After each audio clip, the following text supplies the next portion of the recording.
you. Welcome back to course SOP Computing.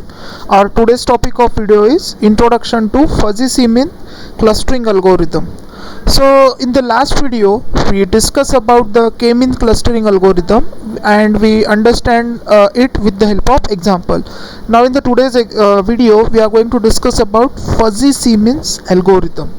So here we should know how Fuzzy C-means algorithm is different from K-means, because K-means is also a clustering algorithm and Fuzzy C-means is also a clustering algorithm. So let me tell you the difference between these two. So we understand the notion of clustering, that in case of a clustering we need to map each data point based on the similarity, and we want that the data points or the entities which is present in one cluster should have similarity among themselves, but the data point which is present in one cluster should be dissimilar with a data point which is present in the another cluster.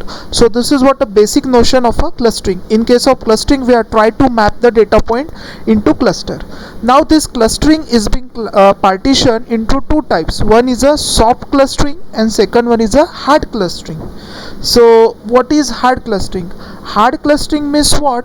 Hard clustering supports crisp value, whereas soft clustering supports a fuzzy value. So you already know about the concept of crisp value and fuzzy value. Crisp value is having the value either 0 or 1, true or false. But what about the value? What is suppose we want some answer which answer lies between 0 and 1, then whether crisp value is useful? No. So at that time we require a fuzzy value, because fuzzy set can have its value lies between 0 and 1. So your clustering is majorly classified into hard clustering which supports crisp logic, and soft clustering which supports the fuzzy logic. Now we should know, we already discussed about K-means algorithm. So K-means is a hard clustering or soft clustering. So K-means is an example of hard clustering, because in case of a K-means algorithm your element, your data point belongs to only one cluster. Okay, in case of a K-means algorithm we are saying that it is a hard clustering because the data points in K-means algorithm can either belongs to cluster 1 or cluster 2, but not at the same time. Now let's take a simple example to understand why do we require soft clustering and what is its example. On again we can say that why do we require C-means. So let's take a simple example. Suppose we have a suppose we have a number of apples. Okay, we have to group a number of apples. This is what my problem statement. A number of apples is given to me and I have been asked to form two groups. Okay, so in that case one strategy is that suppose the apple is based on the color, I decide to group that apple into either red or green. Okay, so in that case what I will do, an apple can be red or green. Suppose I am using the concept of hard computing, that is K-mean clustering. So in that case either I can map this apple to a green color or it can be red color. But what about an apple which is 50% red and 50% green? In which particular cluster I should map that apple? Because in this case I have been given set of apple, and suppose I am using the phenomena or concept of hard clustering, then I can able to map this apple to only one cluster, either to the red or either to the green. Now what is my problem? My problem is that the particular apple is 50% red in color and half of the apple is green in color. So in that case suppose I am using the concept of hard clustering, I should map this apple either to green or red. So in that case always there is a problem. So in order to solve that particular problem we have the concept of fuzzy C-means, that is a soft clustering. In case of a soft clustering we can map a particular data point to more than one cluster, which is not the case in case of a hard clustering. In case of hard clustering we have to map a particular data point to only one cluster, but in case of soft clustering you can map it to the more than one cluster. Now in our example of apple, my apple is 50% red and 50% is green. So in that case I should not apply k-mean clustering, or you can say hard clustering. In that case I should apply soft clustering or fuzzy clustering, where I can map this apple to both the group. So how can I do this? I can say green equals to 0.5 and red equals to 0.5. That means I have mapped this apple to the both the cluster, and it is having its probability, okay, its probability value, its membership value. So what is the membership value assigned to that? 0.5. For green it is 0.5 and red it is 0.5. So soft clustering, or you can say fuzzy C-mean clustering, is useful in such a situation where you want to map a data point to more than one cluster. And just we have seen the example, why do we require to map a particular element to more than one cluster. So in what situation you generally required? When you found that your data set is different, means when the data elements which is present in your data set are majorly different, at that time hard clustering can be useful. But suppose the data element which is present in your data set is somehow similar, okay, they are not that much different, then at that time it's very difficult to apply difficult to apply k-mean clustering. At that time you have to make use of fuzzy clustering.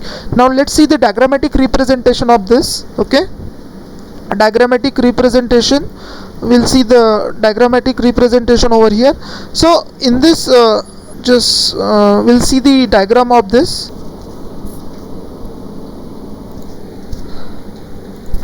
Okay, now see here you can see this is a diagrammatic representation of fuzzy C-means clustering. Here this is a diagram of a hard clustering. So in case of hard clustering you can see that the elements are grouped either in cluster 1 or cluster 2, but in case of soft clustering you can see that each data item is having some membership value. That membership value is nothing but a probability, that 0.03% it belongs to cluster 1 and 0.97% it belongs to cluster 2. That means for each particular data item it is having a probability value or membership value, which represents that how much percent each belongs to cluster 1 and how much percent it belongs to cluster 2. So in that situation you are going to make use of fuzzy C-means. So I hope it is clear when you should go for hard clustering and when you should go for soft clustering. Hard clustering is useful where the data points in your data points are different, okay, where there is a huge difference in the data points present in the data set. But suppose the data points which are present in the data set are similar to each other, at that time soft clustering is useful, because it in case of soft clustering one data point may belongs to more than one cluster.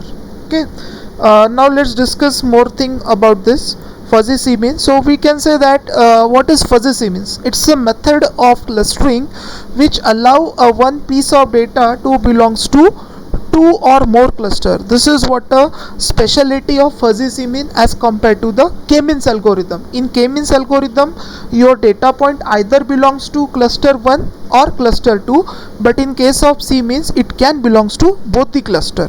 Secondly, this method was developed by Dunne in the year of 1973, and its improved version was released in the year of 1981. And also we can say that it is also called as a soft clustering, as we have seen. And we can say fuzzy C-means is an extension of k-means algorithm. Means first of all k-means algorithm is being developed, then the limitation of that k-means algorithm is identified, and in order to overcome that problem extended version of k-means comes into existence, that is was a fuzzy C-means. Fuzzy C-means what? The fuzzy logic concept is added to the k-means. Simply you can say that fuzzy C-means is a combination of fuzzy logic and the k-means. Okay, when you are adding fuzzy logic concept to k-means you will get a new concept that is called as a fuzzy C-means, because fuzzy logic is having a ability to have its value between 0 to 1, but boolean logic or crisp value is having only value either 0 or 1. Okay, and this fuzzy C-means is more frequently used in pattern recognition, and I told you that it's an extension to k-means algorithm. So this algorithm works by assigning the membership value. Just we have seen that membership value is nothing but a probability will be assigned to each data point based on to cluster center, based on the cluster center on the basis of distance. This distance has to be calculated between the center of that cluster and each data point, and based on this membership value is being assigned. Okay. Then more the data is nearer to the cluster center, then its membership towards that cluster is more. That of course, suppose that apple is more red, then we can say that the cluster red, it moves towards cluster red as compared to the cluster green. Means we need to calculate the difference between the center and this membership value which is being assigned to that given data point. Suppose and based on this, by using Euclidean distance you can calculate this difference.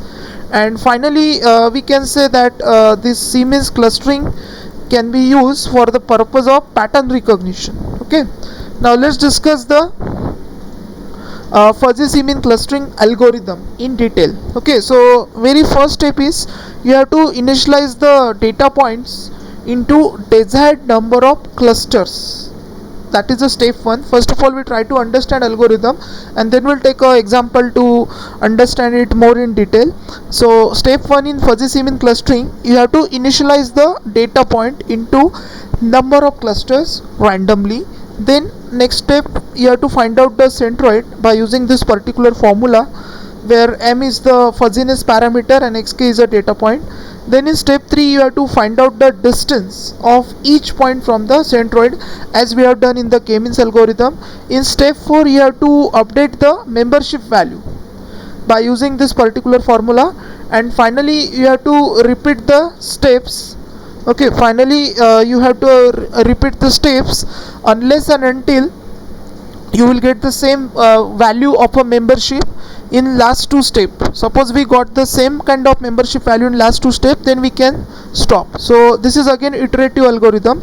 Now again we take a simple example to understand this. As we know, step 1 is initialization of data point into number of cluster randomly. So here you can see here we consider two cluster and data points are being randomly assigned. Initialize the data point into desired number of cluster randomly. So here we randomly assign 0.8 for cluster 1 and 0.2 for cluster 2, and this is a two-dimensional data we are taking over here. Your data can be one dimensional or your data can be two dimensional. So here we can say our data is of two dimension, and it belongs it is having 0.8 membership towards cluster 1 and 0.2 towards the cluster 2. Then in the second step we have to find out the centroid by using this particular formula, and this value is calculated with the help of this. 0.82 is this one and 1 is this, plus 0.72 into this 2, then 0.22 into 4, 0.1 into 7 divided by addition of this. So similarly all the four values get calculated over here, and finally we got the centroids. Okay, finally centroid is being calculated, so that is step number 2. So by using this formula we have calculated these two centroids. Now the next step number 3, we have to find out the distance of each point from the centroid, and for this we need to make use of Euclidean distance formula. So we got this as a 1.2 and 6.79, and then we have to update the membership value by using this formula, and finally we got some values. Okay, and finally we got some values over there. We got some values in case of this particular example. So we need to continue this example unless and until we got the same value, same membership value for last two iteration. Okay, so this is what an example of clustering. Then we talk about the benefits. What are the advantages of fuzzy C-means algorithm and what are the drawbacks? So first of all we talk about the benefits. It is comparatively better than K-means, because in case of K-means you can map this given data point to only one cluster, but in case of fuzzy C-means it has a ability to map the data point to more than one cluster. Okay, so that is this is what a benefit of this. And if we talk about the drawback of this particular fuzzy C-means, then we can say that so now we are talking about the drawbacks of this fuzzy C-means. So we can say with lower value of beta we get the better result, but the expense of more number of iteration is required, and Euclidean distance measure can unequally weight underlying factors. So these are the two drawbacks of a fuzzy C-means algorithm. And finally we are going to discuss about the applications of fuzzy C-mean, where it can be used. It can be used in bioinformatics, in case of genes. Most of the time we may found that it may belongs to more than one group, so in field of bioinformatics you can use it. In case of image analysis, based on the value of each pixel value, you are try to map this. So fuzzy C-means can be used for image analysis, and it also can be used for the purpose. Also it can be used for the purpose of marketing also, so you can use it for this also. So I hope you understand the concept of fuzzy C-means. Thank you.